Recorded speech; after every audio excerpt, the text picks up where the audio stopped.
জয় ISKCON কানের নাটশালা মন্দিরের পক্ষ থেকে স্বাগত জানাই। আপনারা দেখতে পাচ্ছেন শিব ঠাকুর, শিবলিঙ্গ, ভগবানের প্রসাদী মালা পরানো হয়েছে। জয় শিব ঠাকুর কি, জয় পার্বতী মাতা কি। তিনি লিঙ্গ রূপে এই জগতে শিব ঠাকুর পূজা গ্রহণ করছেন। তিনি ভগবানের শ্রীকৃষ্ণের থেকে অভিন্ন প্রকাশ, বিষ্ণু তত্ত্ব না।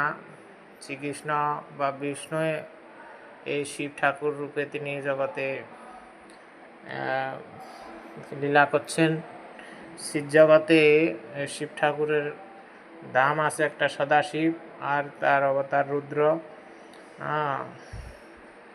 এই রূপে তিনি এই জগতে তমগুণের নিয়ন্ত্রণ কর্তা এবং পার্বতী দেবীর সঙ্গী। জয় শিব পার্বতী কি। আপনারা শিব ঠাকুর যেরকম আশুতোষ, অল্পতে রেগে যান, আবার অল্পতেও তিনি সন্তুষ্ট হয়ে যান, জন্য তার নাম হচ্ছে আশুতোষ। দই থেকে যেরকম দুধ হয়,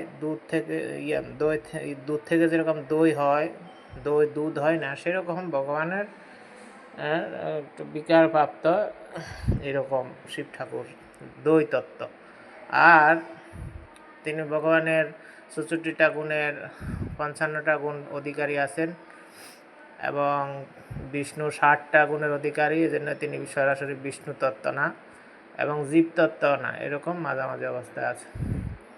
শিবের অনেক মহিমা, তিনি প্রায় ভগবানের মতোই শক্তিসম্পন্ন। তিনি শতকরা তার ভিতরে 85 ভাগ ভগবানের গুণ প্রকাশিত হয়। আপনারা শিব ঠাকুরের ভজনা করবেন। তিনি পরম